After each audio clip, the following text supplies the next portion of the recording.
No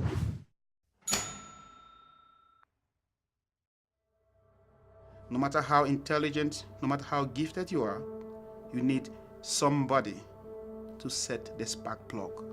It's about you going back with something that helps others. That's important. Change the way you practice agriculture.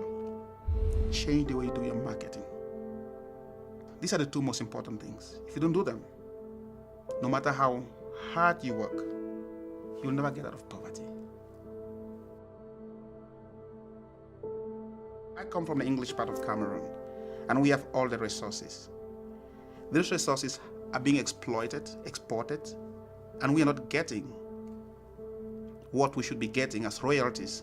One day, I went to visit my in-laws, and I passed through this blossoming market full of fruits. Everybody was happy, smiling. There was so much noise.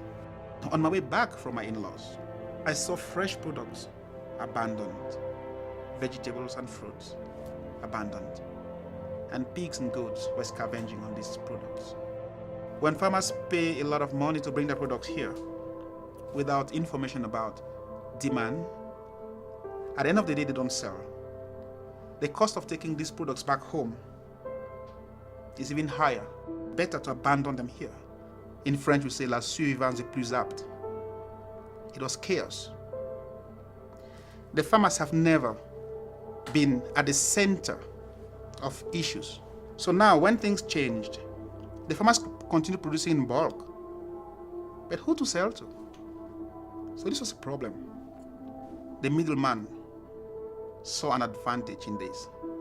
At harvest, he tells them, oh, you know what? Cocoa prices are really rubbish in the world market. The farmer had known nothing about cocoa prices in the world market, so he couldn't argue. So he goes for whatever price the middleman gives him. He continued working very hard to increase his acreage in order to make enough money to feed his family, give them health care, send them to school, like the children. And the girl child suffered most because in families where we have girls and boys, the girl was not an important asset to be invested in. And as kids growing up, I was a victim. My family was a victim. It meant nothing to me. I was too young to understand the issues. But what I knew for sure was that when I went to school, I didn't have the same kind of toys and luxuries as my friends whose parents worked with the government. I didn't have such luxury. And all I could ask myself was, why was it so? Millions of other families, I came to realize, suffered the same problem like my family suffered. But what could I do?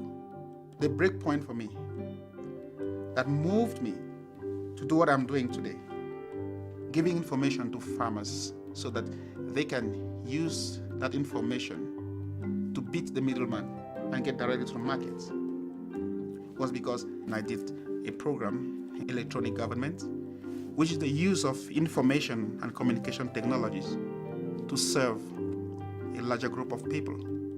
And then it clicked. The problem was that farmers lacked information. That was all. No information about price, no information about markets, nothing.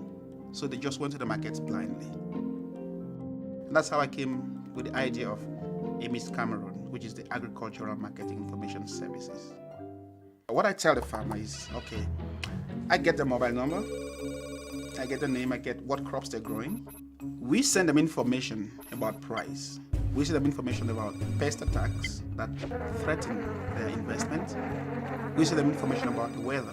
On the other hand, the farmers can decide to text a message just to ask the price of a product. Then they get the feedback directly to their mobile phones. And this has taken a lot of them out of poverty. And I can tell you the 500 farmers we have right now have increased their income levels by up to 45%. And the good thing is that children can have toys. The girl children can attend schools. And most importantly, their children can stand and be proud and tell others, oh, my father is a farmer once more. Je m'appelle Tambe Harry et je suis un homme irraisonnable.